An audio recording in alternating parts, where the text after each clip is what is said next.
MAKABENTAFirst word Filipinos should not dismiss outright the connection that scientists and scholars have drawn between the theories of global warming and eugenics, a subject which I briefly discussed in my column, Catastrophe, Green New Deal Crashes in U.S. Senate, Manila Times, March 31, 2019. The White Man's Burden, the infamous poem of Rudyard Kipling that called America to the challenge or duties of imperialism in 1899 and led to the annexation of the Philippines by America, was written at around the same time that saw the birth of the eugenics movement in England. The poem had as its subtitle, "The United States and the Philippine Islands." It is unapologetic in its racism. Kipling wrote the poem in the closing years of the 19th century. It was published in McClure's magazine in the U.S. in February 1899. In the same month, the Philippine-American War broke out. Earlier, on June 12, 1898, General Emilio Aguinaldo proclaimed the independence of the Philippines. The United States annexed the Philippines following the signing of the Treaty of Paris in December 1898 and the payment of a measly $20 million to Spain. The Philippines and the Filipino people would not regain their independence until 1946, when the U.S. formally gave up control of the islands. The documentation and scholarship on eugenics and global warming are substantive. Both had English origins. And both were promoted as science and sought acceptance by sowing fear and catastrophe. Letters and materials from readers. I want to acknowledge receipt of numerous letters and materials from readers on the subject of eugenics and global warming. They were evidently triggered by my column of March 31. I have become aware that besides Dr. Richard Lindzen, many scientists and scholars have been probing the eugenics global warming connection. The stigma of eugenics has become an additional burden for climate alarmism to carry. It will in future help in the dismissal of the falsehoods being spread by the pseudoscience of climate change. Two significant new materials sent me are particularly enlightening. They are, 1, an article by Ralph B. Alexander, Ph.D., Belief in Catastrophic Climate Change as Misguided as Eugenics Was 100 Years Ago. 2.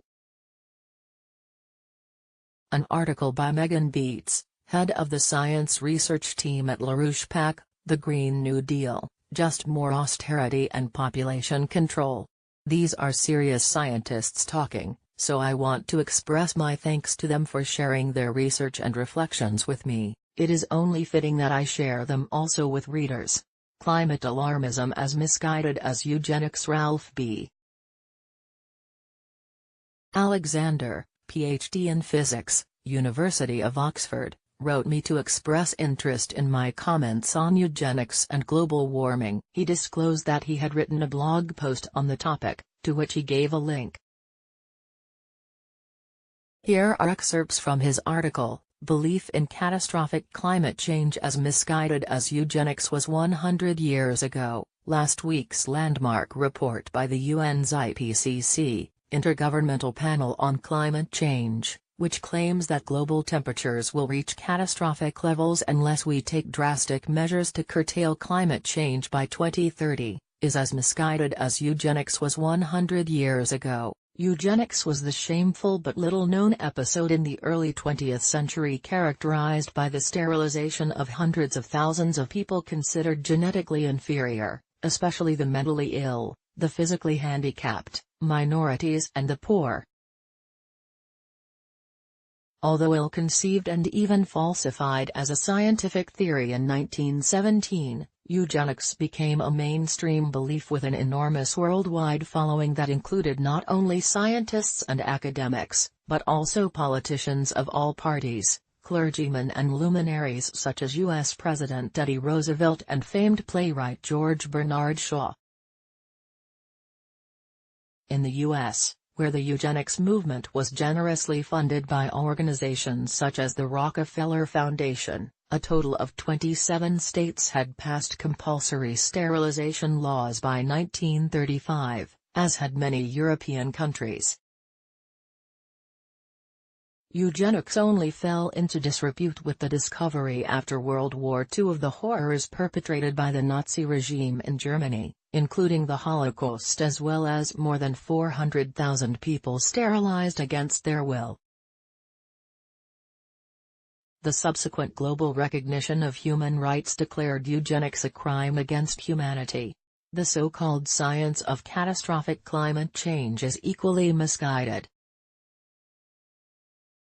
Whereas modern eugenics stemmed from misinterpretation of Mendel's genetics and Darwin's theory of evolution, the notion of impending climate disaster results from misrepresentation of the actual empirical evidence for a substantial human contribution to global warming, which is shaky at best. Instead of the horrors of eugenics, the narrative of catastrophic anthropogenic, human-caused, global warming conjures up the imaginary horrors of a world too hot to live in.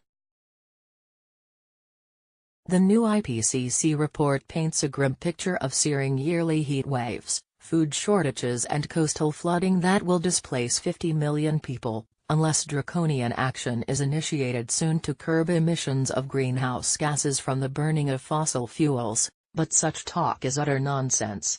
First, the belief that we know enough about climate to control the Earth's thermostat is preposterously unscientific. Climate science is still in its infancy and, despite all our spectacular advances in science and technology, we still have only a rudimentary scientific understanding of climate. Second, the whole political narrative about greenhouse gases and dangerous anthropogenic warming depends on faulty computer climate models that were unable to predict the recent slowdown in global warming, among other failings. Third, the empirical climate data that is available has been exaggerated and manipulated by activist climate scientists.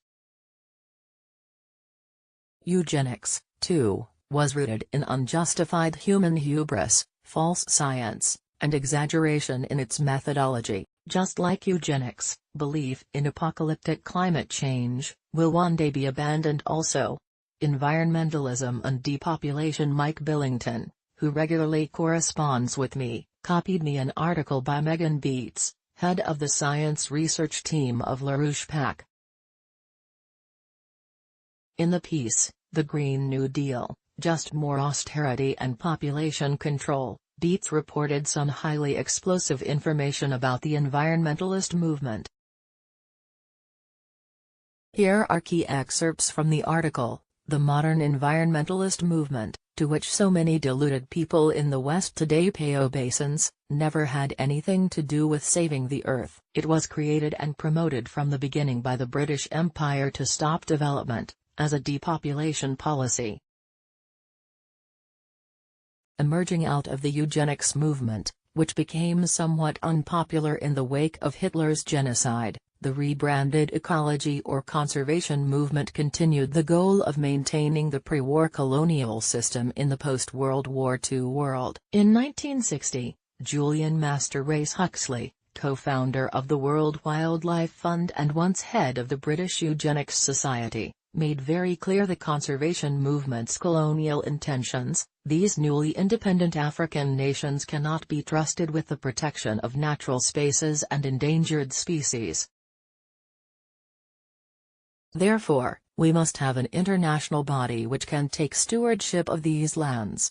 In 1968, money from some of the biggest oligarchical families in the West was deployed to found the Club of Rome, which declared, in searching for a new enemy to unite us, we came up with the idea that pollution, the threat of global warming, water shortages, famine, and the like would fit the bill. In parallel, the United Nations sponsored a series of conferences on population in the mid-1970s to promote the idea that human population growth is a cancer on the planet, and launched the hoax of sustainable development.